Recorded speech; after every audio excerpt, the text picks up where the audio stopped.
Everyone, good morning. ഇത് കാനഡയിലെ ഞങ്ങളുടെ പച്ചക്കറി തോട്ടമാണ്. ഞങ്ങളുടെ ബാക്ക് യാർഡ്. വലിയ ഒത്തിരി പച്ചക്കറിയൊന്നുമില്ല, എന്നാലും ഞങ്ങൾ ഈ പാവയ്ക്കായിൽ ഭയങ്കര ഹാപ്പിയാണ്. ഒരു ചെറിയ പന്തലിട്ട് കൊടുത്തായിരുന്നു. അത് കഴിഞ്ഞപ്പോൾ മുതൽ നന്നായിട്ട് ഈ പാവയ്ക്ക ഉണ്ടായി. ഞാൻ തന്നെ സർപ്രൈസ് ആയി കേട്ടോ ഇത് കണ്ടപ്പോഴേ. നിങ്ങൾക്കൊക്കെ ഇഷ്ടമാണോ പച്ചക്കറിയൊക്കെ ഉണ്ടാക്കുന്നത്? ഭയങ്കര ഹാപ്പിനെസ് ആട്ടോ. നമ്മുടെ തന്നെ ബാക്ക് യാർഡിൽ നിന്ന് കുറച്ച് പച്ചക്കറിയൊക്കെ എടുത്ത് നമുക്ക് കറിയൊക്കെ വെക്കാൻ കിട്ടുമ്പോഴേ ഭയങ്കര സന്തോഷമാണ്.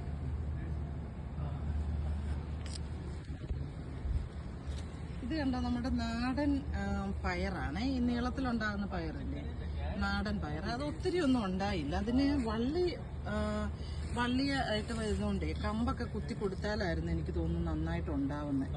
അപ്പം നമ്മൾ അങ്ങനെ ചെയ്യാനുകൊണ്ടായിരിക്കും ഒത്തിരി ഉണ്ടായില്ല. കുറച്ച് പയറുണ്ടായി. പിന്നെ ചുമന്ന ചീര ഒത്തിരി ഉണ്ടായേ. ഈ ചുമന്ന ചീര നമ്മളിങ്ങനെ പാകിയിട്ട് അതിൽ നിന്ന് തൈ പറിച്ച് സെപ്പറേറ്റ് ആയിട്ട് ഒരു 2-3 തൈ സെപ്പറേറ്റ് വെച്ച് കൊടുത്താലാട്ടോ നന്നായിട്ട് ഉണ്ടാകുന്നത്. അപ്പം ഓരോ മൂടും നല്ല പുഷ്ടിയായിട്ട് വളരും. പിന്നെ ഇത് വഴുതനങ്ങയാണ്. ഇത് വെള്ള കളറിലുണ്ടാകുന്ന വഴുതനങ്ങ. ഒത്തിരി കായ ഉണ്ടാകുന്നുണ്ട്, പക്ഷെ അത് താഴോട്ട് ഈ മണ്ണിലോട്ട് മുട്ടി ഉണ്ടാകുന്നത്. അപ്പം എനിക്ക് തോന്നുന്നു ഒത്തിരി നാളും നിർത്തിയാൽ ചിലപ്പോൾ അതിൻ്റെ ആ അടിഭാഗം കേടായി കാണുന്നുണ്ട്. അപ്പോൾ ആയി വരുമ്പോഴത്തേനും തന്നെ പറിക്കണം. പിന്നെ തക്കാളിയാണെങ്കിൽ ഒത്തിരി ഉണ്ട് കേട്ടോ. തക്കാളി കാട് പോലെ വളരുന്നുണ്ട്.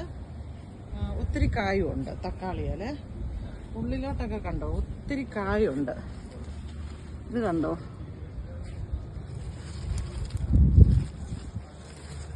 നിറയെ കായാണേ. ഞങ്ങളിവിടെ ഇതിൻ്റെ ഇങ്ങനെ ആകുമ്പം പച്ച തക്കാളി തോരൻ വെച്ച് കഴിഞ്ഞാൽ നല്ലതാണ് കേട്ടോ. കുഞ്ഞു കുഞ്ഞായി കൊത്തി അരിഞ്ഞ് ഇച്ചിരി തേങ്ങയും ഉള്ളിയും പച്ചമുളകും ഒക്കെ ഇട്ട് ജസ്റ്റ് തോരൻ, നമ്മൾ സാധാ തോരൻ വെക്കുന്ന പോലെ വെക്കാൻ നല്ല അടിപൊളിയാണ്.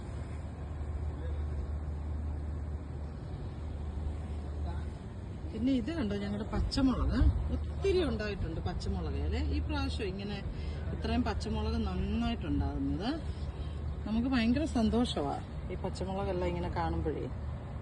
പിന്നെ ബീൻസാണ് അടുത്തത്. ഈ ബീൻസ് ആക്ച്വലി എല്ലാ വർഷവും ഒത്തിരി ഉണ്ടാകുന്നത്. ഈ വർഷം ബീൻസ് അങ്ങോട്ട് ഒത്തിരി ഒന്നും പറയാൻ പറ്റത്തില്ല. ഇതാദ്യം എന്തോ ചെയ്തു, ഇതിൻ്റെ ഒരു മുയൽ വന്ന് മൊത്തം അതിൻ്റെ ഫ്രണ്ട് അങ്ങ് തലപ്പം പൊന്തിയപ്പം കട്ട് ചെയ്ത് കളഞ്ഞ്. അപ്പം അതുകൊണ്ട് ഇപ്പം താമസിച്ചാവും ഉണ്ടാകുന്നത്. പക്ഷെ ഇപ്പം ഒത്തിരി ഉണ്ടായി വരുന്നുണ്ട്. എല്ലാ വർഷവും എനിക്ക് ഏറ്റവും കൂടുതൽ ബീൻസാണ് ഉണ്ടാകുന്നത്.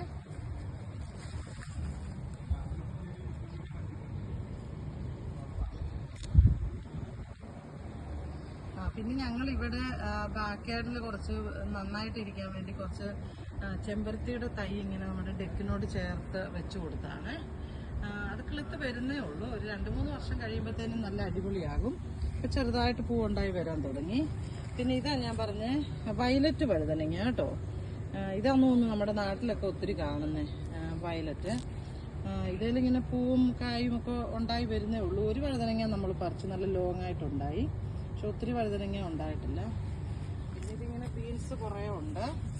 ബീൻസും ചീരയും തക്കാളി, പച്ചമുളക്, വഴുതനങ്ങ, നീളം പയർ, അതൊക്കെയാണ് നമ്മൾ മെയിനായിട്ട് കൃഷി ചെയ്തേക്കുന്നത് ഈ വർഷമേ.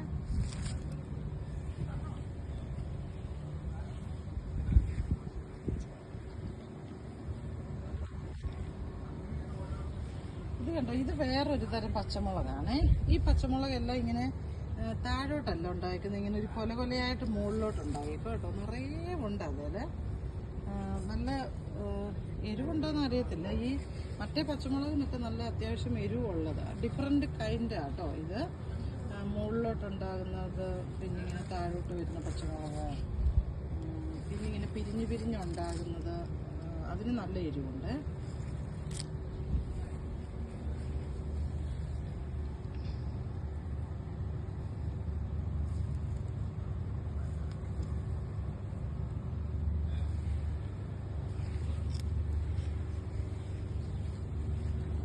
ഇത് ഞാനൊരു ലെറ്റസിൻ്റെ ഒരു 2 മൂട് വെച്ചതാണ്. അതാദ്യം നമ്മൾ അതിൻ്റെ എടുത്തു കഴിഞ്ഞപ്പം ഇപ്പോൾ അതിങ്ങ് മുകളിലോട്ട് ഈ കെയിലൊക്കെ വളരുന്ന പോലെ അങ്ങ് വളർന്നു. പക്ഷെ അതിൻ്റെ ഇലയ്ക്ക് ഇപ്പോൾ ഒരു കയ്പ്പാണ്, അത് എടുക്കാൻ കൊള്ളെന്ന് തോന്നുന്നില്ല. പിന്നെ ആ ലാസ്റ്റ് നിൽക്കുന്ന കണ്ടോ, ഇത് ഒരു നമ്മുടെ സ്പിനാച്ച് പോലത്തെ തന്നെ ഡിഫറെൻ്റ് തരത്തിലുള്ള ഒരു ചീരയാണ്. വെരി ഹൈ ഇൻ അയൺ ആണെന്നാണ് പറയപ്പെടുന്നത് കേട്ടോ. ചൈനീസ് മെയിൻലി ഉപയോഗിക്കുന്നതാണ്. ആ ലാസ്റ്റ് നിൽക്കുന്നതാണ് റോസ്മേരി. ഒത്തിരി യൂസ്ഫുൾ ആയിട്ടുള്ള ഒരു പ്ലാന്റ് ആണ്. നമ്മൾ ഈ പാസ്ത ഉണ്ടാക്കുമ്പോഴും മറ്റു ചിക്കൻ ഒക്കെ ചെയ്യുമ്പോഴും ഒക്കെ നമുക്ക് ഉപയോഗിക്കാം. പിന്നെ ഹെയർ ഗ്രോത്തിൻ്റെ ഒരു നല്ല ട്രീറ്റ്മെൻ്റ് ആണ് റോസ്മേരി എന്ന് പറയുന്നു. പക്ഷെ കണ്ടിന്യൂസ് ഉപയോഗിക്കണോ, അല്ലെങ്കിൽ ഹെയർ ഫോള് പിന്നീട് ഉണ്ടാകും എന്ന് പറയുന്നത്. അപ്പോൾ കണ്ടിന്യൂസ് ഉപയോഗിക്കാൻ പറ്റുവാണെങ്കിൽ നമുക്ക് ഉപയോഗിക്കാം. പിന്നെ എനിക്ക് ഒത്തിരി മിൻറ്റുണ്ട്. അതിങ്ങനെ മിൻറ്റിൻ്റെ ഒരു പ്രശ്നം, അത് ഉണ്ടായി കഴിഞ്ഞാൽ പിന്നെ കാട് പോലെ വളരും. അപ്പം ഒരു മൂലയ്ക്ക് കൊണ്ട് നട്ടേക്കും. അപ്പോൾ ആ മൂല കുറച്ച് ഭാഗം മിൻറ്റായിട്ട് ഇങ്ങനെ നിൽക്കും. അപ്പോൾ ഇതാണ് എൻ്റെ കാനഡയിലെ പച്ചക്കറി.